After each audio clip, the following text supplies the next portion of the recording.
Stress हो रहा है, क्या आपको भी होता है? स्ट्रेस होने के लिए क्या वजह रहता है, क्या कुछ हो सकता है? तो चलिए मैं आपको बताता हूँ। बहुत टाइम सुना होगा कि बहुत लोगों को स्ट्रेस होता है। स्ट्रेस की वजह से क्या क्या इफेक्ट पड़ता है बॉडी पे, क्या हो सकता है, क्या नहीं हो सकता है, और स्ट्रेस कैसे रिलीफ किया जाए, इसके ऊपर मैं थोड़ा सा बात करने वाला हूँ। अगर हो सके तो वीडियो को एंड तक जरूर देखना। और जिस स्ट्रेस के बारे में बात करने वाला हूँ, ये स्ट्रेस ब्रेन से लेके फुल बॉडी में ट्रैवल करता है, जिसके थ्रू फुल बॉडी में इसका इफेक्ट पड़ता है। तो उसी के लिए मैं बात करने वाला हूँ, स्ट्रेस में क्या क्या करना है, क्या नहीं करना है। तो चलिए शुरू करते हैं। इन द शॉर्ट टर्म हम लोग स्ट्रेस को बोल सकते हैं कि ये स्ट्रेस जो है ये एडवांटेजियस है। और कब ये एडवांटेजियस है?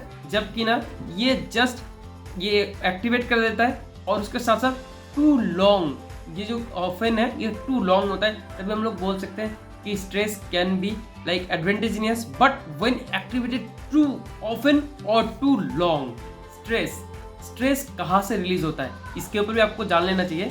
स्ट्रेस एक हार्मोन है, लाइक हार्मोन की वजह से ये रिलीज होता है, और ये जो हार्मोन है ये पाया जाता है एड्रिनल ग्लैंड में। और एड्रिनल ग्लैंड कहाँ पे होता है? ये एड्रिनल ग्लैंड होता है किडनी के ऊपर वाले, आपको ये डायग्राम में दिख ही रहा होगा ये कहाँ पे है। और जस्ट इसी ग्लैंड से निकलता है 3 हार्मोन, जो कि ना 3 स्ट्रेस हार्मोन है। और इस स्ट्रेस हार्मोन को हम लोग बोलते हैं कॉर्टिसोल, एपिनेफ्रिन, नॉरएपिनेफ्रिन, और जो एपिनेफ्रिन है उसको हम एड्रेनालिन भी बोलते हैं। और जो स्ट्रेस है और जो हार्मोन का सिक्रेशन है ये प्रोपोर्शनल डिपेंड टू होता है, क्योंकि जितना ज़्यादा स्ट्रेस बढ़ेगा उतना ही ज़्यादा हार्मोन आपका सिक्रेट होगा।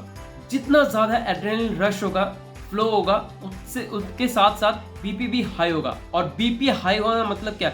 हार्ट बीट जो है ये भी फास्टर हो जाएगा, बीपी हाई हो जाएगा, साथ साथ क्या करेगा अपने जो बॉडी में ये हाइपरटेंशन जो सिस्टम है वो उसको एक्टिवेट करेगा। हाइपरटेंशन मतलब बीपी हाई हो जाना, और ब्लड जो फ्लो है लाइक हार्ट बीट जो है वो फास्ट हो जाना। एंड कॉर्टिजल क्या करता है? Cortisol can also cause the endothelium और inner lining of the blood vessel. ये जो कॉर्टिजल है, ये जो inner lining of blood vessel है, इसको नॉट फंक्शनली नॉर्मली कर देता है। मतलब ये नॉर्मली ये फंक्शन नहीं कर सकते, इतना ज़्यादा इसका इफेक्ट पड़ता है स्ट्रेस होने के साथ साथ। जो कि ना नॉर्मल काम है उसको जो ब्लड वेसल के अंदर वो नॉर्मली होने नहीं देता है कॉर्टिजल। ये है एक फर्स्ट स्टेप जो कि ना ये इंटीग्रेटिंग करता है प्रोसेस को ऑफ एरेथ्रोस्क्लेरोसिस का, और लाइक कोलेस्ट्रॉल प्लग करता है, बिल्टअप करता है किसके अंदर?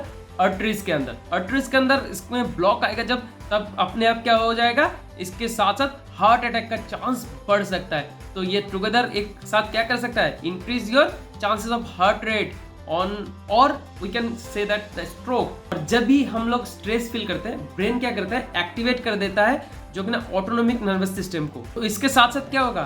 Through this network system the nerve connection of your big brain communicates like stress to your enteric और इंटेस्टाइनल सिस्टम किसको बोलते हैं? हम लोग पेट के अंदर जो गट वाला सिस्टम है उसमें भी इफेक्ट आ जाता है जब हमारे ब्रेन में स्ट्रेस पड़ता है तब। और इसके साथ साथ क्या करेगा ब्रेन? क्या करता है उस टाइम पे जितने भी नॉर्मल फंक्शन चलता है मतलब इंटेस्टाइन के अंदर, उस सारे फंक्शन में जो कॉन्ट्रैक्शन है उसको एबनॉर्मल कर देता है, मतलब कॉन्ट्रैक्शन होने ही नहीं देता है। अगर खाने का जैसे ही कॉन्ट्रैक्ट होता है ना तो नीचे जाता है, नीचे जाते जाते कॉन्ट्रैक्ट होता है, नीचे जाता है कॉन्ट्रैक्ट, अब वो एबनॉर्मली काम करने लग जाएगा। तो उसकी वजह से ढंग से डाइजेशन नहीं हो पाएगी। जब इरेगुलर हो जाएगा तब उसके साथ साथ बाउल सिस्टम में भी इरेगुलरिटी आ जाएगी, और इरेगुलरिटी बाउल सिस्टम में आते ही ये bowel irritable bowel syndrome create करेगा।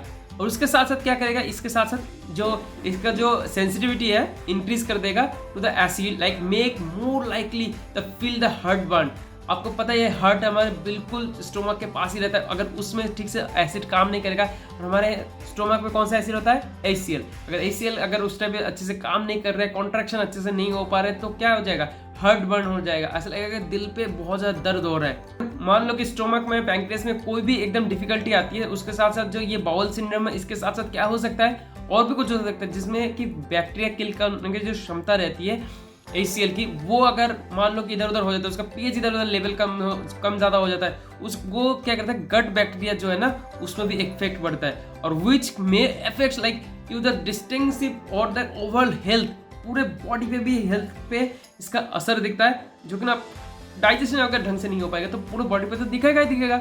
और उसका जो कारण है, मेन कारण है स्ट्रेस। जो स्ट्रेस किससे रिलीज, स्ट्रेस की वजह से क्या रिलीज हो रहा है, कॉर्टिजोल। कॉर्टिजोल से क्या हो रहा है, जो अपना कॉन्ट्रैक्शन है, मसल कॉन्ट्रैक्शन, ये ढंग से नहीं हो पा रहा है। और जो एड्रेनलिन है उसके वजह से क्या हो रहा है, उसके वजह से भी बीपी हाई हो रहा है। बीपी हाई होने के साथ साथ बहुत सारा काम, बहुत सारा दिक्कत आ ही रहा है, जो कि ना आपके सामने ऑलरेडी बता चुका हूँ। मान लो खाना ही ढंग से हजम नहीं हो रहा है, तो आपका जो वेस्ट लाइन है वो थोड़ा सा शेप चेंज करेगा। और शेप चेंज करेगा मतलब 30 से 32, 32 से 34, 34 से 36 कब हो जाएगा आपको पता ही नहीं चलेगा। और आपको नींद ढंग से नहीं आएगी, स्ट्रेस की वजह से बहुत सारे काम रुक जाएंगे, आपकी बॉडी फंक्शनलिटी बिल्कुल डिसबैलेंस हो जाएगा।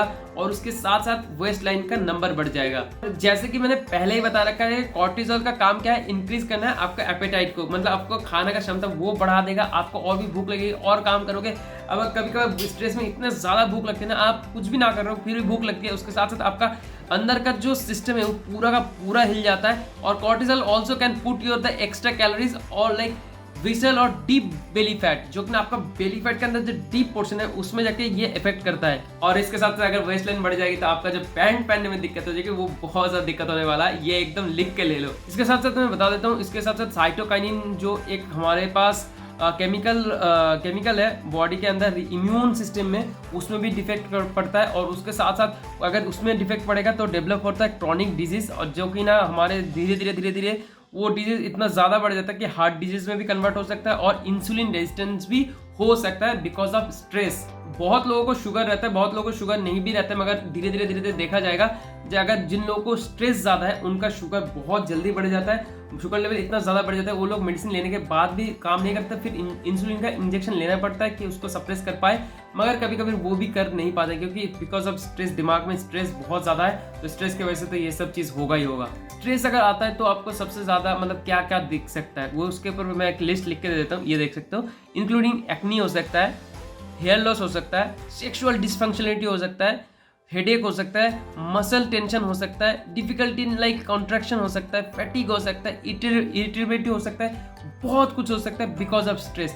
सो स्ट्रेस कम लेने का, अगर स्ट्रेस कम लेना है ना, उसके लिए भी एक सिंपल चीज़ बताता हूँ। तो सबसे पहले आपको बताता हूँ, फिजिकल एक्सरसाइज बहुत ज़्यादा ज़रूरी हो जाता है। सुबह उठ के फिजिकल एक्सरसाइज अगर आप आधे घंटा खुद को टाइम देते हो ना, बहुत बड़ी बात हो जाती है। या फिर रात को दो, कभी भी तो जब आपको टाइम मिलता है, अगर आप स्ट्रेस के लिए टाइम देते हो, मतलब अपने बॉडी को टाइम देते हो, तो स्ट्रेस बहुत हद तक कंट्रोल किया जा सकता है। अगर टाइम नहीं दे पाते तो उसके लिए आपको योगा करना पड़ेगा या फिर टाइम टू टाइम पानी पीते रहना पड़ेगा। उसके साथ साथ आपको खाना प्रॉपर टाइम पे डाइट मेंटेन करना पड़ेगा। उसके साथ साथ आपका सिचुएशन, जो भी टास्क आएगा, जो भी चीज़ आएगा, उसको धीरे से आपको उस चीज़ को सॉल्व करना ही पड़ेगा। अगर मान लो आप उस स्ट्रेस के लिए प्रिपेयर नहीं थे, फिर भी कामली उसको आपको लेना पड़ेगा। अगर कोई भी आपसे कोई गलती हो जाती है या फिर आप कोई गलती कर बैठते हो तो स्ट्रेस आपको बढ़ जाएगा। तो स्ट्रेस कम करने के लिए उस टाइम पे आपको उस चीज़ को जितना जल्दी हो सके रिजॉल्व करना ही पड़ेगा। अगर इंसान ह्यूमन बॉडी है तो स्ट्रेस होगा ही, मतलब कोई ना कोई तो दिक्कत आएगा ही। कोई ऐसा बंदा नहीं है कि स्ट्रेस बिना है, मगर स्ट्रेस को हम लोग कंट्रोल कर सकते हैं। सो हंसने का, खेलने का, मस्ती में रहने का, अगर कुछ भी स्ट्रेस होता है तो आप अपने पेरेंट्स से डिस्कस कर सकते हो। अगर आपके घर पे कोई बीवी बच्चे हैं तो उसके साथ डिस्कस कर सकते हो, या फिर कोई भी सिचुएशन हो, धीरे काम रखना है। अगर काम नहीं रख पाते हो तो एक बार में आधे घंटे के लिए आंख बंद करके या 5 मिनट के लिए आंख बंद करके ना बस स्ट्रेस लेना है, मतलब सोचना है क्या क्या मैंने गलती की जिसकी वजह से स्ट्रेस आ रहा है और बॉडी में इतने सारे फंक्शनलिटी आ रहा है। बहुत लोग बहुत मेडिसिन लेते हैं स्ट्रेस कम करने के लिए, वो जस्ट एक होता है कि आप सो जाओ, बस सो जाओगे तो आपका स्ट्रेस कम हो जाएगा। ऐसे कुछ भी नहीं होता है। स्ट्रेस कम करने के लिए आपको खुद करना पड़ेगा,